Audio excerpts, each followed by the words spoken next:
प्रणाम निवेदित हूं मैं। आचार्य बहुत बहुत रामचंद्र दास जी, धन्यवाद, बहुत बहुत आपका धन्यवाद। सहारा समय पे बहुत बहुत स्वागत है सर। जगत गुरु रामचंद्र दास जी, रामभद्राचार्य जी महाराज जिनके गुरु हो, वो व्यक्ति अपने आप में बहुत कुछ है। जगत गुरु का शिष्य के लिए आपने क्या कुछ यत्न प्रयत्न किया, आपने उनके जीवन को, उन्होंने आपके जीवन को किस तरह से प्रकाशित किया है? देखिए, सदगुरु की कृपा प्राप्त करना मुझे लगता है कि यह पुरुषार्थ साध्य नहीं है, केवल कृपा साध्य है। ये पुरुषार्थ से नहीं पाया जा सकता है, ये कृपा से ही संभव हो पाया है।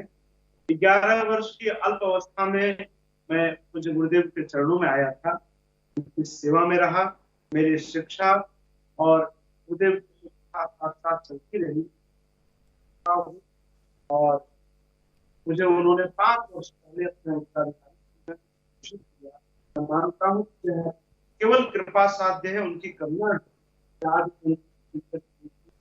ध्यान रहे, ये मेरे लिए बहुत है।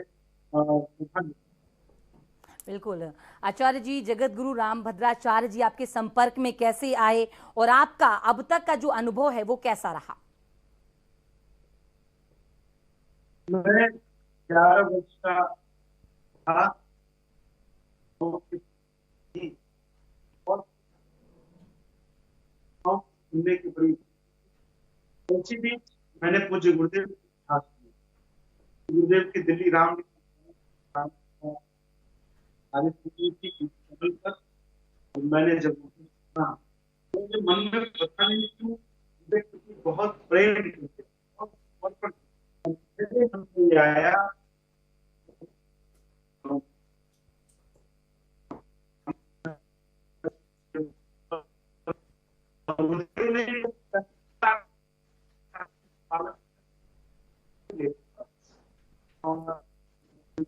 में आया और तब से लेकर आज की कृपा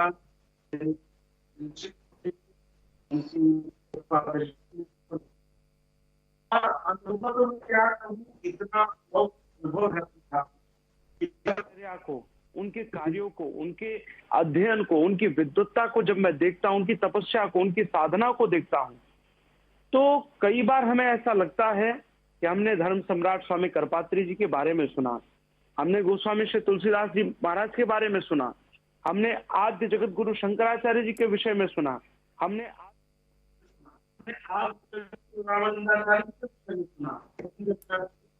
सानिध्य में रहता हूँ, तो मुझे ऐसी अनुभूति होती है कि मानो हमारे सभी आचार्य पूज्य गुरुदेव के वेश में हमारे सम्मुख आ गए हैं।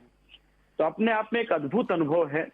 इतने बड़े ज्ञान का सागर, जहां एक ओर देखें तो वर्तमान में वह धर्म के सबसे बड़े पद जगत गुरु के पद पर आसीन है, उसमें भी रामानंदीय परंपरा के जगत गुरु हैं, जिस परंपरा ने कहा डिमडिम घोष के साथ कि सर्वे प्रपत्ति अधिकारिणो मता, भगवान की शरणागति का अधिकार सबको है, जाति पाति पूछे नहीं कोई, हरि को भजे सो हरि का होई, उस परंपरा के आचार्य हैं। और दूसरी ओर वर्तमान की परिस्थिति में तुलसी साहित्य के ऊपर या भारतीय वांग्मय के ऊपर उनसे बड़ा विद्वान कोई नहीं है जो अकाट के प्रमाणों के साथ उन विषयों पर बात करता है। और तीसरी ओर जब देखें, वही महापुरुष जो इतने बड़े धर्म की गद्दी पर आसीन है, वही महापुरुष जो इतना विद्वान है, जब कोई बालक मिलता है तो उस बालक के साथ बालक बन जाता है। जब कोई दुखिया उनके सामने आता है, वो उनके दुख में सम्मिलित हो जाते हैं और उनके मन में मानो वो पीड़ा उस व्यक्ति की पीड़ा नहीं, वो अपनी पीड़ा समझ लेते हैं कि कितनी जल्दी इसकी पीड़ा का मैं समाधान करूं। तो ऐसे महापुरुष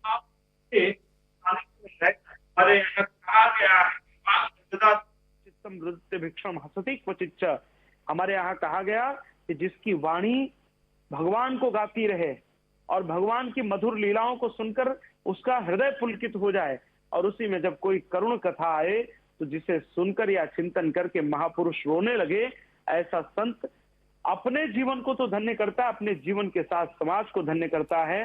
तो मुझे लगा कि वर्तमान में ये सारे लक्षण पूज्य गुरुदेव में चरितार्थ होते हैं। तो मुझे बहुत ही अद्भुत आनंद की अनुभूति होती है कि मैं अपने जीवन की सराहना करता हूँ, भाग्य की सराहना करता हूँ, और मैंने जो बात कही उसी बात को दोहरा रहा हूँ कि ये पुरुषार्थ साध्य नहीं है, यह केवल कृपा साध्य है। बिल्कुल। आपकी जगत गुरु की भूमिका एक शिष्य के जीवन पर क्या प्रभाव डालती है आचार्य जी? और आपके एक गुरु भाई हैं पंडित धीरेन्द्र शास्त्री जी, बहुत बड़ा नाम है, बहुत धूम मचा रखी है। कैसा महसूस करते हैं आप उनकी सफलता को देखकर? बहुत अच्छा। हमारे यहाँ कहा गया है कि भाई से भी ज्यादा प्रिय कोई होता है तो गुरु भाई होता है, और ये संयोग है कि धीरेन्द्र कृष्ण शास्त्री जी मेरे छोटे गुरु भाई हैं, तो हम दोनों का भी बहुत प्रेम है और हम दोनों के लिए बहुत बड़े हर्ष का विषय है कि हमारे ऊपर एक ऐसा अभिभावक है, एक ऐसे महापुरुष का सानिध्य है। तो ये भी उनके ऊपर भी गुरु कृपा है। और मैं चाहता हूं कि वर्तमान में जो हिंदू राष्ट्र की वह बात कर रहे हैं, हमारे आपके बीच से निकला हुआ एक युवा जो पूरे देश में और दुनिया के कोनों कोनों में जाकर के हिंदू राष्ट्र की बात कर रहा है, तो हमें लगता है कि हम सबको, हमारे यहाँ कहा गया है कि शत्रुरपि गुणाग्राह्या, शत्रु में से भी गुण ले लेना चाहिए। तो वो तो हमारे गुरु भाई हैं, विद्वान हैं, और अब हनुमान जी की कृपा से तमाम लोगों के कष्ट और पीड़ाओं को दूर कर रहे हैं। तो उनकी जो बात है ये बहुत ही स्वीकार योग्य बात है और होना भी चाहिए। दुनिया में एकमात्र हिंदुस्तान है भाई। इस्लाम के लिए तो कई देश हैं, क्रिश्चियनों के लिए कई देश हैं, लेकिन हिंदुओं के लिए हिंदुस्तान है, ये भारत है। तो हिंदू राष्ट्र करने में कोई आपत्ति नहीं। मुझे बहुत प्रसन्नता होती है जब उनको देखता हूँ या सुनता हूँ या जब मिलता हूँ। हम दोनों गुरु भाइयों के ऊपर गुरुदेव की कृपा बनी रहे, यही भगवान से प्रार्थना। बिल्कुल। शिष्य तो आचार्य जी आप भी हैं जगत गुरु रामभद्राचार्य जी के, लेकिन धीरेन्द्र शास्त्री को ऐसी कौन सी शिक्षा दी है कि वो इतना बड़ा दरबार लगा रहे हैं जी? अब ये तो गुरु जी से ही पूछना पड़ेगा, और मुझे लगता है कि गुरु सानिध्य में रहने का जो सुख है वो बाहर जाने में वो सुख नहीं है। तो हम तो दोनों का अपना अपना कार्य है। गुरुदेव ने जिसको जिस सेवा में नियुक्त किया है उनको समाज की सेवा में लगाया है, हमें अपनी सेवा में लगाया है। दोनों के लिए अपने आप में अवसर है, गुरु जी जिसको जिस प्रयोग में लेना चाहें। बिल्कुल। अभी कुछ दिन पहले ही आपकी रामभद्राचार्य जी से मुलाकात हुई थी और वो नोएडा भी आए थे, किस बात पर चर्चा हुई थी? नहीं, मेरी तो भेंट होती रहती है। मैं तो गुरुदेव के सानिध्य में ही रहता हूँ, और संयोग से वो नोएडा आए थे तब मैं वहां नहीं था, क्योंकि मैं प्रत्येक पूर्णिमा चित्रकूट में भगवान कामतानाथ जी की परिक्रमा करता हूँ। दुनिया के किसी कोने में भी मैं रहूं, लेकिन पूर्णिमा के दिन मैं किसी भी प्रकार चित्रकूट पहुंच जाता हूँ। तो संयोग से मैं उस दिन चित्रकूट था। लेकिन गुरु शिष्य की भेंट में चर्चा क्या होगी? गुरु जी का जो निर्देश होता है, जो गुरुदेव का आदेश होता है, जो गुरुदेव का अनुशासन होता है, शिष्य को तो वही पालन करना होता है। शिष्य का इतना सामर्थ्य नहीं होता कि वो गुरुदेव से कोई चर्चा करेगा। चर्चा की पात्रता हमारी नहीं हो, तो गुरुदेव का जो निर्देश है, सनातन धर्म का प्रचार प्रसार दुनिया में जाकर करना है। पूज्य गुरुदेव का जो शास्त्रीय पक्ष है, पूज्य गुरुदेव ने जो अपने चिंतन और मंथन से समाज को एक नया दृष्टिकोण गुरुदेव ने दिया है, उन सब विषयों पर हमें पूरे संसार में जाकर बात रखनी होती है। तो मुझे लगता है ऐसी ही कोई चर्चा हुई होगी। बिल्कुल। अभी कुछ दिन पहले शांतनु शुक्ला जी को मीडिया प्रभारी भी बनाया है जगत गुरु जी ने। जी जी। आचार्य जी, अच्छा हिंदुत्व को लेकर समय समय पर सियासत तेज होती रहती है और सियासत गर्माती भी है। अब चुनाव भी करीब आ रहा है, तो आपको क्या लगता है कि ज्ञानव्यापी हो या अयोध्या में रामलला का मंदिर हो, ये आगामी लोकसभा चुनाव की दिशा और दशा तय करती है? देखिए, चुनाव तो आते जाते रहते हैं, चुनाव से इनका कोई लेना लादना नहीं है, लेकिन ये संयोग भी कह सकते हैं कि जिस समय इन विषयों की चर्चा होती है वो चुनाव भी आ जा रहा है। बिल्कुल। मुझे लगता है चुनाव की जो परिस्थितियां हो अपनी अलग हैं, लेकिन वर्तमान में 550 वर्षों की लड़ाई के बाद लाखों राम भक्तों ने अपना बलिदान दिया, और इतने लंबे संघर्ष के बाद जब राम जन्मभूमि पर भव्य निर्माण हो रहा है, भव्य राम मंदिर बन रहा है, उसमें भी आप जानते हैं कि मेरे पूज्य गुरुदेव की बहुत बड़ी भूमिका रही। जब कोर्ट ने कहा कि साक्ष्य कौन देगा, आपके यहाँ वेदों को सर्वपूज्य ग्रंथ के रूप में स्थापित किया गया है, उन वेदों में या आपके पुराणों में क्या राम जन्मभूमि की चर्चा आई है? और उस समय मेरे पूज्य गुरुदेव न्यायालय गए, और न्यायालय के सामने जब उन्होंने अपने प्रमाणों की एक श्रृंखला खड़ी की, तो उसमें न्यायालय भी हतप्रभ था, और माननीय उच्च न्यायालय और सर्वोच्च न्यायालय दोनों न्यायालयों ने अपने निर्णय में पूज्य गुरुदेव के सभी साक्ष्यों का उद्धरण किया है। तो जब राम जन्मभूमि पर भव्य मंदिर निर्माण हो रहा है, तो राम जी के बहुत प्रिय हैं शिव जी। हमारे गोस्वामी जी लिखते हैं, गोस्वामी तुलसीदास जी महाराज, सेवक स्वामी सखा सीपी के, जिनकी कल जयंती भी है, गोस्वामी तुलसीदास जी की कल जयंती है। पूरे देश में, पूरे दुनिया में रहने वाले हिंदू उनकी जयंती मनाएंगे। तो राम जी के अत्यंत प्रिय हैं शिव जी। तो जब राम जी का मंदिर बन रहा है तो क्या हम काशी की ओर ना जाएं? क्या उस नंदी की प्रतीक्षा आप पूरी नहीं होनी चाहिए, जो वर्षों से ज्ञानवापी की ओर बैठकर देख रहे हैं कि मेरे भोले बाबा यहाँ से प्रकट होंगे? तो ये हम सबका दायित्व था, संयोग है, हर काम अपने समय पर हो रहा है। आज जब राम जन्मभूमि का निर्णय हो चुका है तो हिंदुओं को एक और आशा जगी, एक नई ऊर्जा जगी अपनी उस सफलता से। इसलिए आज ज्ञानवापी की चर्चा हो रही है। पहली बात तो यही कि ज्ञानवापी जो शब्द है ये अपने आप में संस्कृत का शब्द है। ज्ञान का अर्थ ज्ञान है ही है, वापी का अर्थ है कुआं, ज्ञान का कुआं। न ये उर्दू का शब्द है, न ये फारसी का शब्द है, ये संस्कृत का शब्द है। तो जो ज्ञान का कुआं था, मैंने गुरुदेव के मुख से सुना है, गुरुदेव कहते हैं कि जब हम विद्यार्थी थे, काशी में पढ़ते थे, उस समय ऐसी मान्यता थी कि जो व्यक्ति ज्ञानवापी का जल पिएगा उसके अंदर उसके ऊपर मां सरस्वती की कृपा होगी। तो उस स्थान को विधर्मियों द्वारा लिया गया और बलात् हठात उसके ढांचे, उसके स्वरूप के साथ परिवर्तन करके अपना प्रतीक स्थान बना दिया गया। आप बताइए, क्या किसी मस्जिद में किसी देवताओं के विग्रह बने होते हैं? क्या किसी मस्जिद में डमरू की आकृति होती है? क्या किसी मस्जिद में त्रिशूल की आकृति होती है? लेकिन वहां पर सब अंकित है।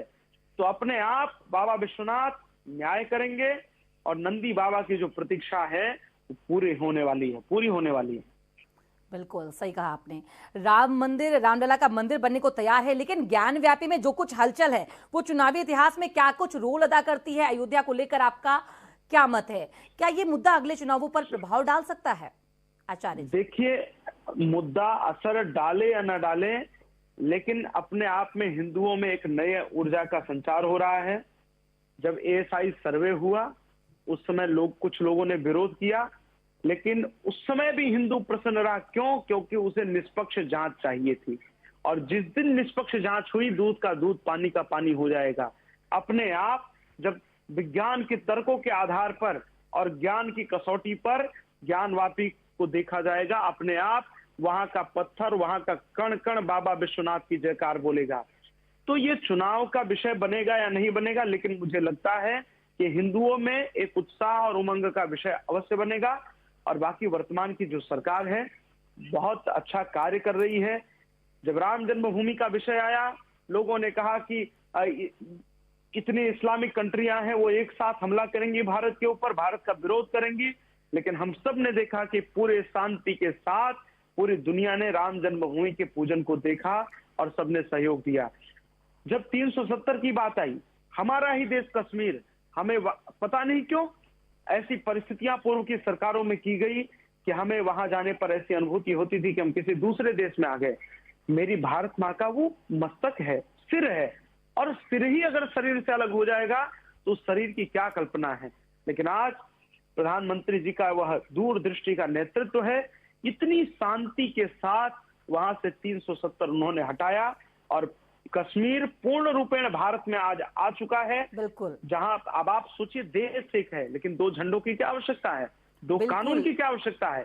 एक देश एक संविधान होना चाहिए, एक देश एक निशान होना चाहिए, एक देश एक कानून होना चाहिए। और वहां से भी आप समझिए कि आज इतनी शांति है कश्मीर में। मैं अभी कुछ दिन पहले गुरुदेव के साथ कश्मीर के प्रवास पर था। वहां के लोगों का कहना था कि महाराज, जब से यहाँ से 370 हटा है तब से पर्यटकों की संख्या में इजाफा हो गया है, यहाँ यात्री अधिक हो गए हैं और महाराज पूरे साल भर यात्री आते हैं। हम सब बहुत सुखी हैं, बहुत प्रसन्न हैं।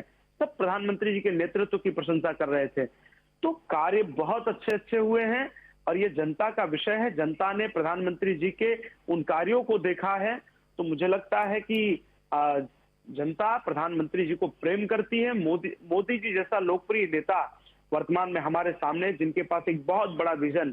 आप समझिए कि अभी इस बार के 15 अगस्त के भाषण में लाल किले से उन्होंने जो दूरदृष्टि अपनी दिखाई, आप देखिए वर्तमान में। अभी मैं एक कवि को सुन रहा था, हमारे कुमार विश्वास जी की, एक बात मुझे बहुत अच्छी लगी। एक हमारा पड़ोसी देश है जो हमसे एक दिन पहले आजाद हुआ, एक दिन पहले स्वतंत्र हुआ, लेकिन उसके झंडे में मात्र चांद रह गया और हम चांद पर झंडा गाड़ने जा रहे हैं कल। तो ये अपने आप में बहुत बड़ी बात है।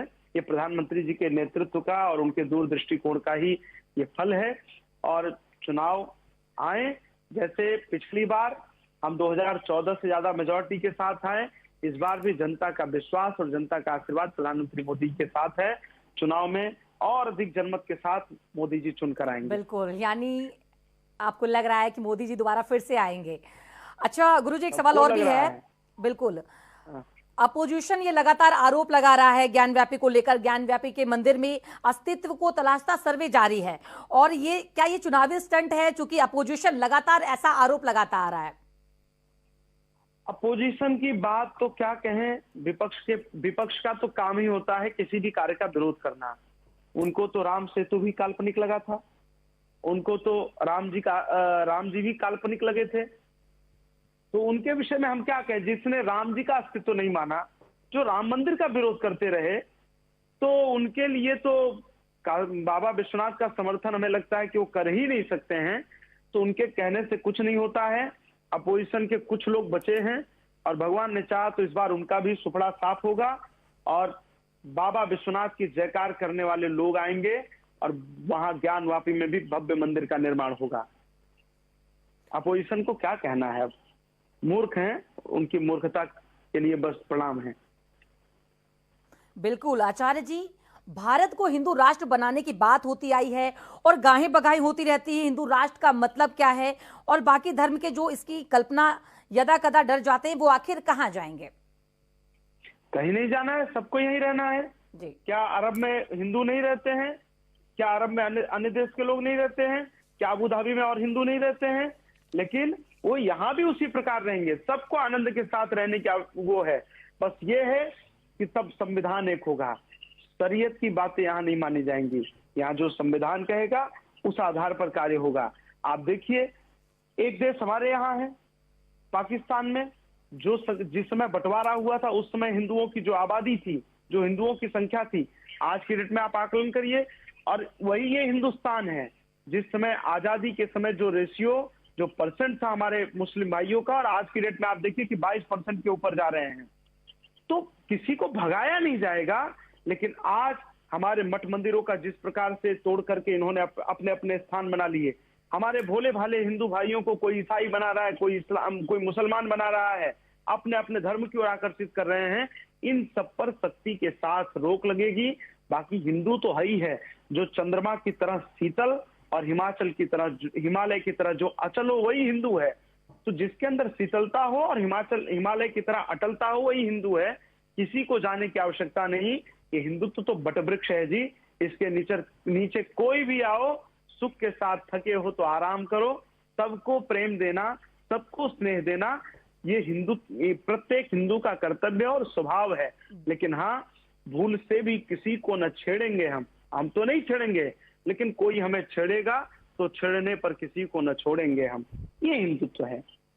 बिल्कुल आचार्य जी, 2024 का चुनाव भी बहुत नजदीक है और बीजेपी की तैयारियां भी जोरों शोरों पर हैं। विपक्ष ने इंडिया के नाम से गठबंधन बनाया है, उसका एनडीए से मुकाबला कैसे देखते हैं? पहली बात तो देश के नाम पे किसी को भी अपने गठबंधन का नाम नहीं देना चाहिए। अब मान लीजिए एनडीए क्या कहते हैं, इंडिया का जो गठबंधन है विपक्ष का, ये बुरी तरह हारेगा तो क्या हम लिखेंगे कि इंडिया की हार हुई? ये तो नहीं कहेंगे ना हम। तो इस नाते इस प्रकार के नाम नहीं होने चाहिए। और बाकी कोई टक्कर नहीं है।